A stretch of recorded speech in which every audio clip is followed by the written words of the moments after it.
네, 박주현 대표입니다. 12월 실질적으로 이번 주가 마지막일 것 같습니다.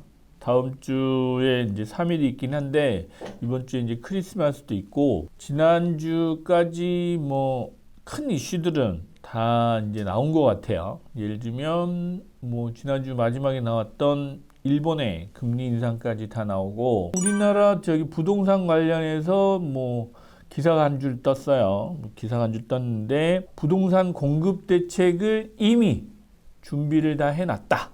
발표 시점만 남았다라고 뭐 이런 기사가 나왔던데 부동산 공급 대책에 대한 부분은 저는 그렇게 이제 부동산 가격 쪽에 그렇게 크게 영향을 미치진 않을 것 같다라는 생각을 저는 가지고 있는 사람 중에 하나예요. 왜냐하면 특히 주택시장 같은 경우는 뭐 서울 기준으로 연간 3만 가구 정도가 공급돼야 되고 뭐 3만에서 5만 정도 이렇게 공급되는 게 일반적인 공급량인데 26년, 뭐 27년, 28년은 뭐 만 가구 이하로도 떨어질 수 있다 뭐 이런 공포스러운 또 이런 얘기를 하시는 전문가분들 상당히 많아요.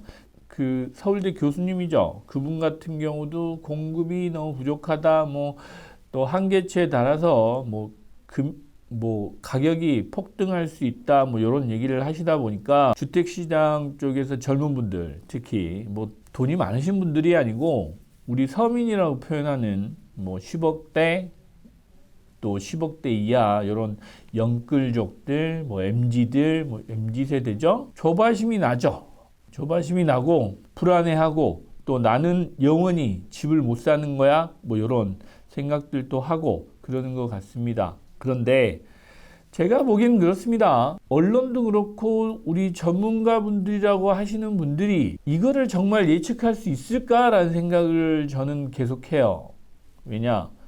누구는 폭등한다고 그러는데 또 어떤 교수님은 폭락한다고 그러고요. 그럼 누구 말이 맞는 거야? 뭐 아니면 뭐 아니면 도인 것 같아요.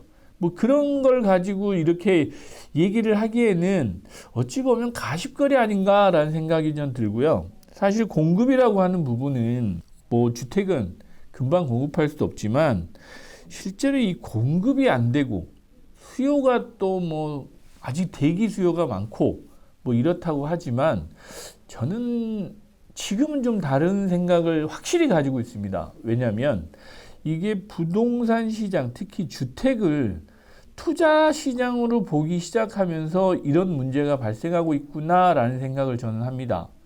우리가 주거를 투자 상품으로 보기 시작한 게 얼마나 됐을까라는 생각을 좀 해보면서 또 지난주죠. 그 KB에서 나온 부자 보고서에 보면 그 부동산 폭등이죠. 부동산 자산의 가격이 오르면서 부자가 되신 분들이 많다 보니까 그런 부분에 대한 영향이 정말 많은 사회 전반에 끼친 부분도 있고 최근에 보면 이제 대출을 일으켜서 사는 이런 어떤 방식까지도 자연스럽게 일반화되기 시작했어요. 우리나라 경제가 뭐 대출 5% 7% 내고도 그보다 훨씬 상회하는 경제 성장률을 기록하면서 자연스럽게 나는 그 성장의 등에 올라타서 집값이 오른 거였습니다. 자산 가격이 오른 거였는데 지금은 그 집을 성장률은 제껴두고 투자 상품으로 보기 시작했다라는 게 가장 큰 문제인 것 같아요. 그 투자 상품의 아이템이 뭐냐? 똘똘한 한 채인 거죠. 그 똘똘한 한 채 지역이 어디냐? 서울의 강남, 뭐 3구, 뭐 마용성 이런 핵심 지역들이라고 하나요? 선호 지역들 위주로 지금 자꾸 이 주택 시장을 투자화하고 있다라는 게 큰 문제인 것 같습니다. 저는 그렇게 보고 있어요. 저는 주택 시장의 공급 때문에 가격이 오른다? 이거는 말이 안 된다라고 생각하는 사람 중에 하나입니다. 예를 들면 서울에 전체 아파트가 한 190만 채 정도 된다고 그럽니다. 200만 채가 조금 안 된다고 그래요. 그런데 연간 뭐 2만 채, 3만 채 공급해가지고 안정된다? 가격이? 190만 채가 가격이 안정된다? 이거 말이 안 되잖아요. 그죠? 10% 정도 공급하면 주택이 공급되고 뭐 20% 공급하면 뭐 가격이 떨어지고 이런다? 글쎄요. 그거는 지금의 부동산 시장을 설명하기에는 조금 설득력이 떨어지지 않나라는 생각을 저는 하고 있어요. 또 하나, 지금의 정책 방향은 수요를 억제하는 정책입니다. 실제로 그렇습니다. 토지거래 허가제, 그 다음에 뭐 대출 규제, 그리고 내년도에 예상되는 주택의 비과세 부분, 뭐 일시적인 1가구 2주택이죠. 지금 3년으로 돼 있는데, 그 다음에 장기보유 특별공제, 뭐 이런 부분, 그 다음에 세제개혁 부분, 이런 부분들로 인해서 수요가 억제되는 효과가 있을 것 같다. 그리고 조금씩 억제기 시작했다. 뭐를? 돈을. 내년에 주택담보대출이죠. 가계대출 증가율을 2%로 뭐 관리하겠다라는 기사가 오늘 모든 신문에 또 경제지에 기사화됐어요. 내년에 2% 내에 가계대출을 관리하겠다라고 하면 나머지 돈들은 그럼 어디로 가느냐? 최근에 여러분들 많이 들으시죠? M2라고 해서 통화량 증가 속도가 우리나라가 연간 전체 통화량이 뭐 5%, 6%대를 상회하는 그런 통화량 증가 속도를 보이고 있는데 가계대출은 2%밖에 늘지 않는다? 라고 생각하면 나머지 돈은 어디로 가느냐? 기업들로 가겠죠. 생산금융 쪽으로, 생산적인 금융시장 쪽으로 가지 않겠냐. 주식시장과 기업들 쪽으로 투자가 많이 이루어질 것 같다라고 저는 생각합니다. 그럼에도 불구하고 부동산 경기, 건설 경기라고 할까요? 뭐 PF 시장 상황은 내년에도 전망이 그렇게 밝지는 않은 것 같습니다. 실제로 그래요. 그래서 지금 전반적인 이런 시황을 놓고 보면 여러분들이 지금 언론에서 일부 언론들이 계속 부추긴다고 하면 부추기는 거예요. 뭐 일부 상승되는 가격들 몇 건 되지도 않는 그런 것들 기사화해서 가십거리로 해서 우리 국민들을 불안하게 하고 있다라는 부분도 분명히 있어요. 저는 그렇게 생각합니다.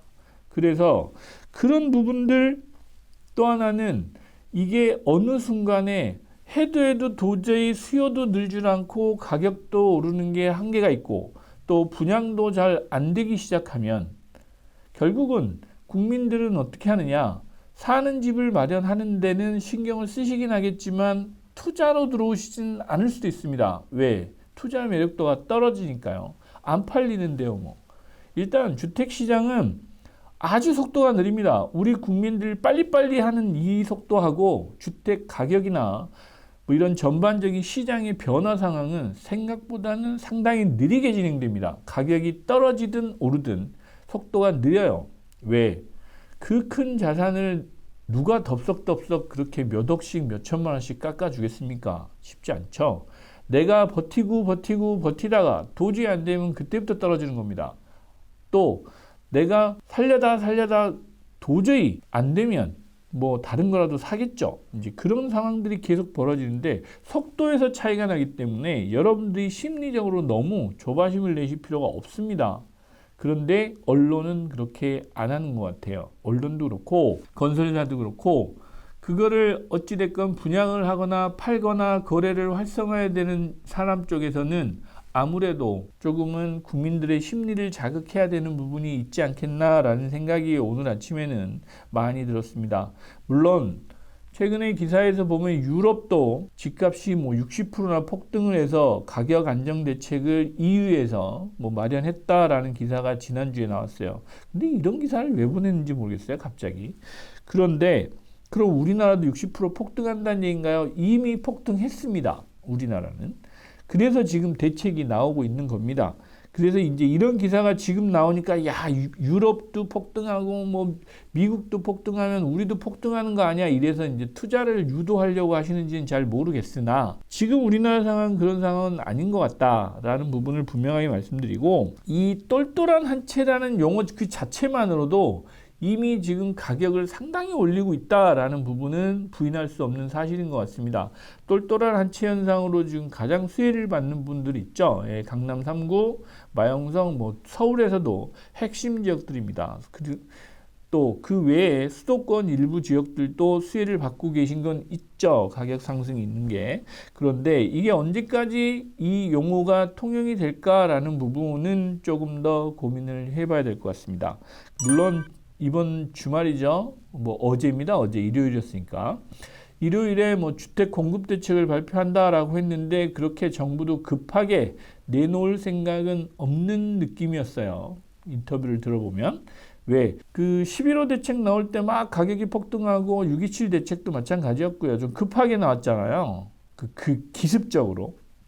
근데 이번에는 지난번 같았으면 일요일 날 발표를 했어야 되는데 어제 발표를 안 하고 우리는 다 준비됐어요 라는 우리 흔한 말로 밑밥만 깔고 마무리를 하셨단 말이죠. 이렇게 이제 급한 상황은 아니다 라는 부분.